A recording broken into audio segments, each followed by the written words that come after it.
Bienvenue pour cette nouvelle séquence des paroles de la vie éternelle avec Marc Joseph. Nous sommes aujourd'hui le 30 août. 30 août 2023, un jour de grâce avec Jésus-Christ. Et je suis revenu ce matin pour te dire que ce jour pour toi, c'est un jour de bénédiction. Il faut que tu en sois convaincu. Jésus dit, si tu crois, tu verras. Jésus dit, rien n'est impossible à celui qui croit. Donc, si ce matin tu réalises que Jésus-Christ est avec toi et tu le crois réellement, eh bien Jésus-Christ t'accompagne dans sa bonté, sa toute-puissance, sa grâce t'accompagne. Et quels que soient les événements que tu auras à vivre dans cette journée, Jésus-Christ sera avec toi. Et quand Jésus-Christ est avec toi, eh bien, il a la solution pour les choses qui nous sont impossibles. Quand Jésus-Christ est avec toi, eh bien, tu peux traverser les moments difficiles, mais avec sa paix, sa joie dans ton cœur. Jésus-Christ a dit, je te donne la paix, je te laisse ma paix. Et il dit même, je ne la donne pas comme le monde donne. Il ne faut pas que ton cœur soit troublé, que ton âme soit attristée. Il ne faut pas que tu sois dans la déprime, dans le désarroi, car Jésus-Christ est avec toi et il conduit ta vie. Rien n'est impossible à celui qui croit et qui espère en Jésus-Christ. Et tout le matin, autant que cela m'est possible, je reviendrai te dire que Jésus-Christ est avec toi. Il ne faut pas que tu oublies cela. Parce que si tu oublies cela, si tu oublies que Jésus-Christ est avec toi, tu vas avoir l'impression d'être seul dans les situations difficiles. Tu vas te décourager, tu vas te déprimer, tu vas vouloir baisser les bras. Oh, il ne faut pas baisser les bras. Il faut faire tout ce que tu peux faire. Et le reste que tu ne peux pas faire, tu le confies à Jésus-Christ. Car Jésus-Christ est tout puissant pour accomplir les choses qui nous sont impossibles. Hier, nous avons parlé de ces dur passage de l'évangile où nous voyons Judas qui va trahir Jésus, qui va annoncer aux sacrificateurs qui veulent la mort du Seigneur, qui veulent la mort du Maître, il va leur annoncer qu'il va les leur livrer. Et cet homme et ces hommes-là, ces sacrificateurs, ces religieux, étaient dans la joie de savoir qu'ils vont pouvoir mettre la main sur Jésus parce qu'ils voulaient le détruire. Et en mourant, j'avais dit que Jésus a accordé le pardon à ces gens-là. C'est fort. Là, nous allons continuer la lecture dans Marc chapitre 14. Mais avant, je vais te rappeler qu'il ne faut pas oublier de me donner un petit coup de pouce pour cliquer et dire que si tu aimes la vidéo, pour que d'autres puissent l'entendre, puissent le voir comme vous. Marc chapitre 14, à partir du verset 12. Le premier jour des pains sans levain, où l'on immolait la Pâque, les disciples de Jésus lui dirent, « Où veux-tu que nous allions et préparer la Pâque ?» Et il envoya 2 de ses disciples et leur dit, « Allez à la ville, vous rencontrerez un homme portant une cruche d'eau, suivez-le. Et quelque part qu'il hante, dites au maître de la maison, le maître dit, où est le lieu où je mangerai la Pâque avec mes disciples? Et il vous montrera une grande chambre haute, meublée et toute prête. Et c'est là que vous nous préparez la Pâque. » Voilà. Quand on dit on va manger la Pâque, qu'est-ce que c'est? La Pâque, c'est le repas de Pessah, on dit en hébreu. C'est le repas qui commémore la sortie du peuple d'Israël, la sortie d'Égypte. Et chaque année, à la même période, le peuple d'Israël célèbre ces moments.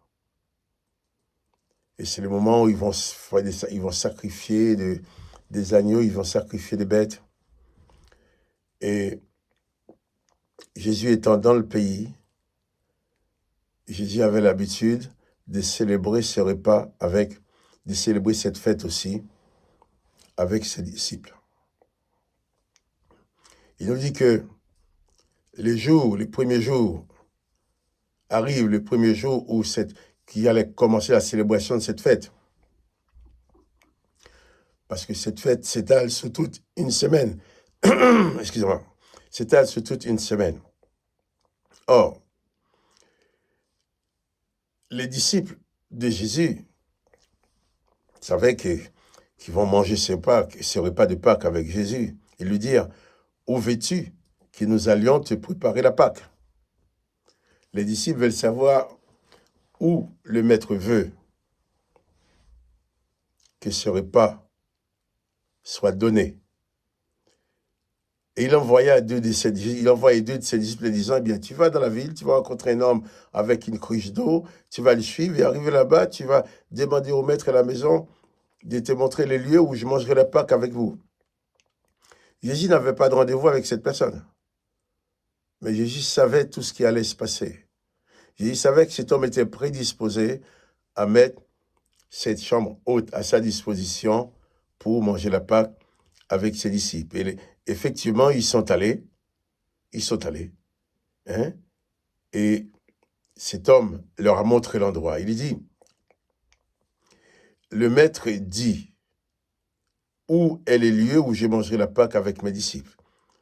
Et il vous montrera une grande chambre haute, meublée et toute prête.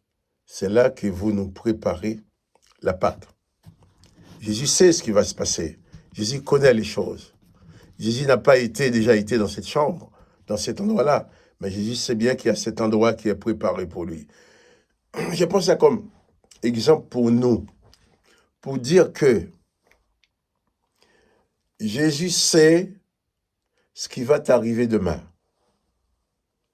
Il connaît les difficultés que tu vas rencontrer.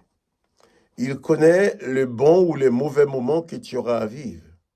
Il connaît les moments faciles et les moments difficiles que tu auras à vivre.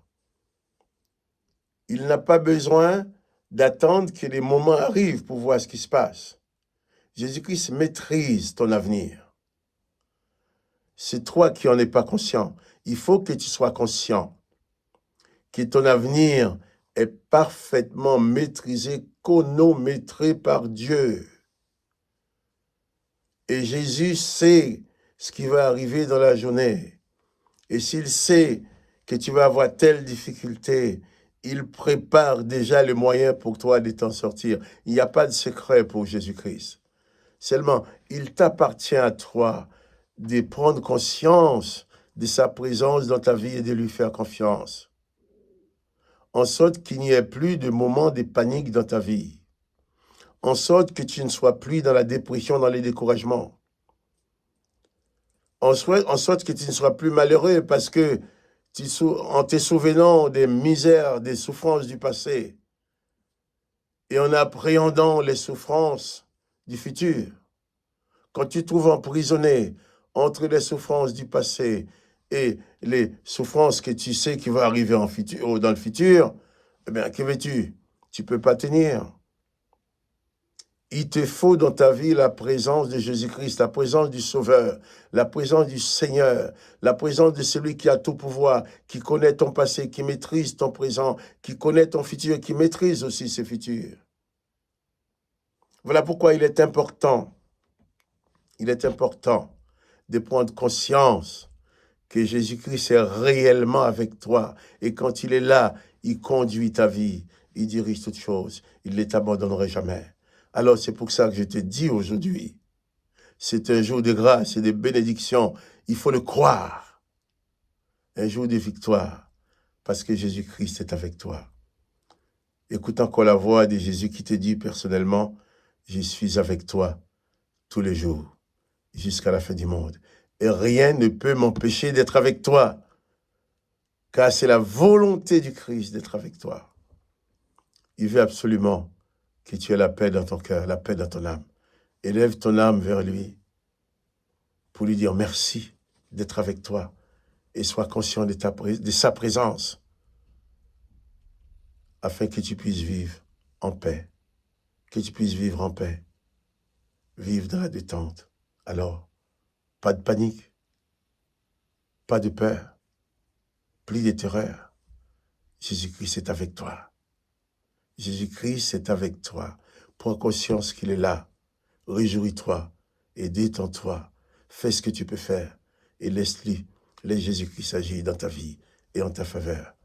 Que le nom de Jésus-Christ soit béni. Que toi aussi tu sois béni.